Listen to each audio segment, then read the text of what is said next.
Sorot kacamata pendidikan Indonesia dengan pendidikan Islam memiliki tujuan yang sama, yakni menjadikan manusia memiliki akhlak yang mulia. Namun, dalam mencapai tujuan tersebut, pengelolaan yang baik sangat diperlukan. Bukan hanya berorientasi kepada dunia saja, kebaikan akhirat juga harus diperhatikan. Maka dari itu sangat penting untuk kita selaku calon orang tua dan pendidik yang akan berkiprah untuk mencetak generasi bangsa mengetahui cara mengelola dengan baik. Oke. Bagaimana caranya? Yuk kita simak penjelasannya. Check this out.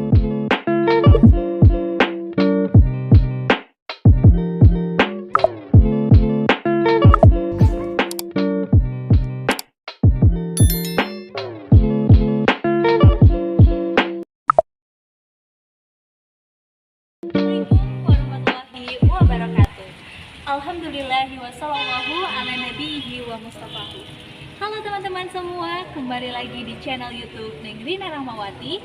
Dan pada kali ini saya akan membahas mengenai manajemen pendidikan Islam. Video ini juga dibuat sebagai salah satu tugas ujian akhir semester mata kuliah Tafsir Tarbau. Nah, sebelum kita memulai ke pembahasan, alangkah lebih baiknya kita mengetahui dulu nih arti dari pendidikan, manajemen, dan manajemen pendidikan Islam. Tapi jangan lupa ya, like, komen, share, dan juga tonton video ini sampai akhir. Arti yang terlintas di benak teman-teman semua mengenai arti kata pendidikan.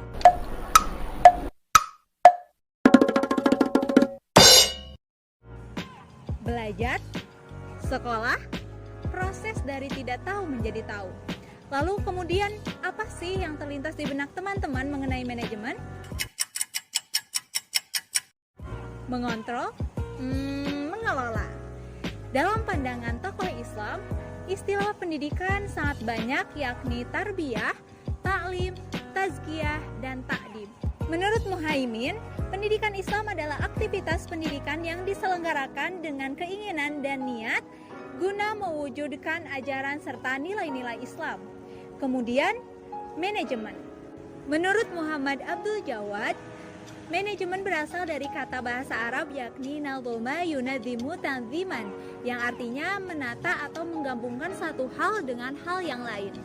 Nah, dalam istilah bahasa Inggris dikenal dengan to control, to guide, to manage. Nah, jika kita udah tahu nih arti dari kata pendidikan, arti dari kata manajemen, dapat disimpulkan bahwa manajemen pendidikan Islam adalah proses pemanfaatan sumber daya yang melibatkan berbagai peran terencana dan terkontrol secara efektif dan efisien guna mencapai kebahagiaan dan kebaikan baik di dunia maupun di akhirat. Teman-teman mungkin penasaran ya, ada nggak sih ayat Al-Quran yang membahas mengenai manajemen pendidikan Islam? Jawabannya tentu ada, karena Al-Quran ini membahas semua aspek kehidupan manusia. Abu Sinin berpendapat bahwa pemikiran manajemen pendidikan Islam ada setelah turun risalah Allah kepada Rasulullah. Nah, banyak ayat Al-Quran yang membahas mengenai manajemen. Salah satunya adalah Quran Surat As-Sajdah ayat 5. Billahi minasyaitonirrajim. Bismillahirrahmanirrahim. Yudabbirul amra minas samai ilal ardi thumma ya'ruju ilaihi fi yaumin kana miqdaruhu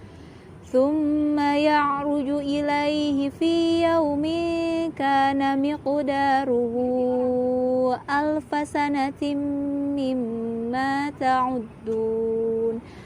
Al-ayah Shadaqallahul Azim, yang artinya dia mengatur urusan dari langit ke bumi. Kemudian urusan itu naik kepadanya dalam satu hari yang kadarnya adalah 1000 tahun menurut perhitunganmu. Nah, sebelum kita mengetahui isi kandungan dari Quran Surat As-Sajdah ayat 5, terlebih dahulu kita kenalan dengan suratnya dulu ya. Surat ini diturunkan di Mekah, artinya termasuk surat Makkiyah. Nah, merupakan surat ke-32 yang berjumlah 30 ayat. Teman-teman juga mungkin sudah pada tahu ya, ciri-ciri dari surat Makkiyah itu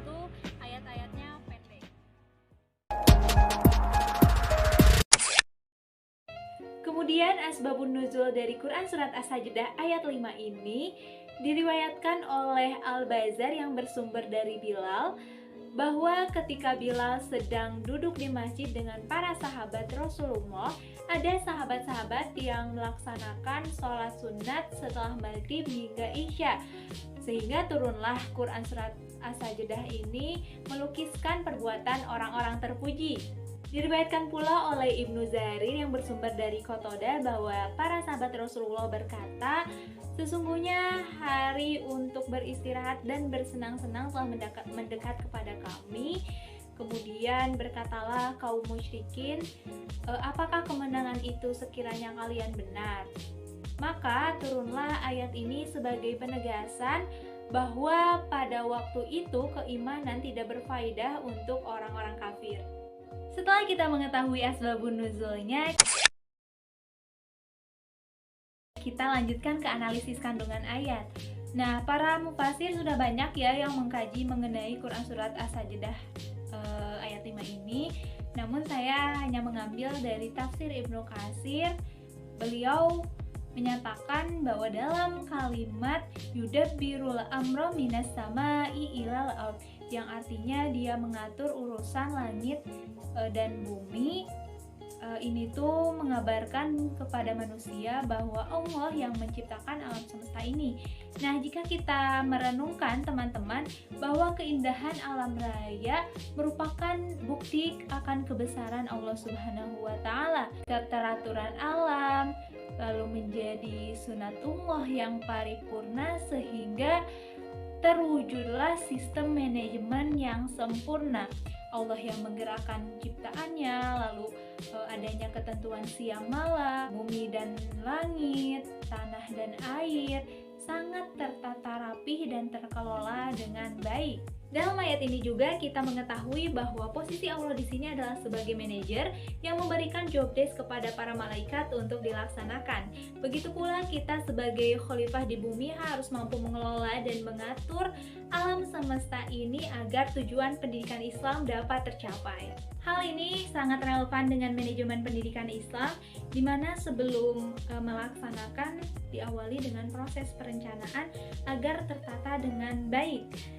Juga ditegaskan dalam Quran surat Al-Hasyr ayat 18 yang berbunyi Bismillahirrahmanirrahim. Ya ayyuhalladzina amanu taqullaha wal tanzur nafsum ma qaddamat lighad. Yang artinya, hai orang-orang yang beriman, bertakwalah kepada Allah dan hendaknya setiap manusia memperhatikan apa yang telah diperbuat untuk hari esok atau akhirat. Teman-teman, menurut tafsir Al-Madinah Al-Munawwaroh bahwa ya ayyuhalladzina amanu taqullaha adalah perintah kepada manusia untuk berhati-hati akan azabnya dengan menjalankan apa yang diperintahkan dan meninggalkan apa yang dilarang. Kemudian wal tanzur nafsum ma qaddamat lighad juga merupakan perintah untuk manusia agar mencermati amalan apa yang disiapkan untuk hari kiamat. Landasan dasar perencanaan ini sangat dibutuhkan teman-teman agar manusia mampu memilih alternatif masa depan yang dikehendakinya dan menggerakkan daya upayanya untuk meraih masa depan yang dipilihnya. Kalau dalam hal manajemen pendidikan Islam, prosesnya tuh akan diterapkan seperti apa, langkahnya bagaimana, tujuannya mau ke arah mana, dan siapa saja sih yang terlibat dalam pengelolaannya. Kemudian dalam kalimat ini juga teman-teman ada proses pengorganisasian. Begitu pula dalam memanage pendidikan Islam harus bekerja sama dengan berbagai peran karena pentingnya kesatuan dalam segala tindakan sehingga tercapai sebuah tujuan. Sebenarnya ini tuh sudah ditegaskan pula gitu dalam Quran surat Ali Imran ayat 103 yang berbunyi Bismillahirrahmanirrahim wa'tasimu bihablillahi jami'an wa la tafarraqu واذكروا نعمة الله عليكم إذا كنتم أعداء فألف بين قلوبكم فأصبحتم بنعمته yang artinya, dan berpegang teguhlah kepada tali agama Allah dan janganlah kamu berpecah belah, dan ingatlah akan nikmat Allah yang telah diberikan kepada kamu dahulu atau masa jahiliyah bermusuh-musuhan, maka Allah mempersatukan hatimu, lalu menjadilah kamu karena nikmat Allah orang-orang yang bersaudara. Teman-teman, menurut tafsir Quroi Shihab bahwa ayat ini tuh memerintahkan manusia untuk tidak berpecah belah, kemudian harus merenungkan karunia Allah yang pada saat itu menyatukan kaum jahiliyah yang bermusuhan menjadi saling mencintai karena Islam. Di sini juga diterangkan bahwa berbagai jalan kebaikan bisa ditempuh melalui apa saja.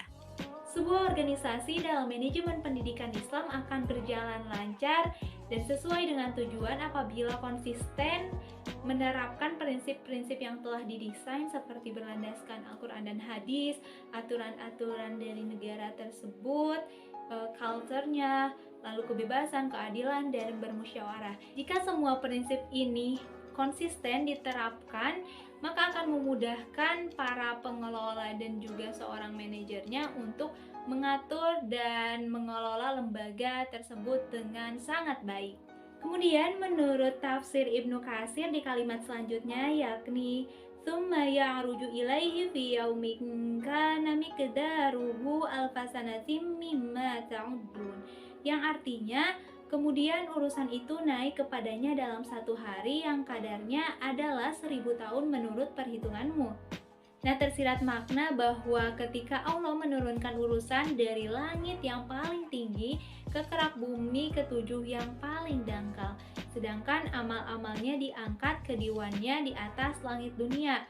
Menurut Mujahid, Qatadah, dan Ad-Dhahhak, jarak antara diwan dengan bumi itu jika ditempuh oleh para malaikat itu 500 tahun, namun Allah hanya menempuh sekejap mata.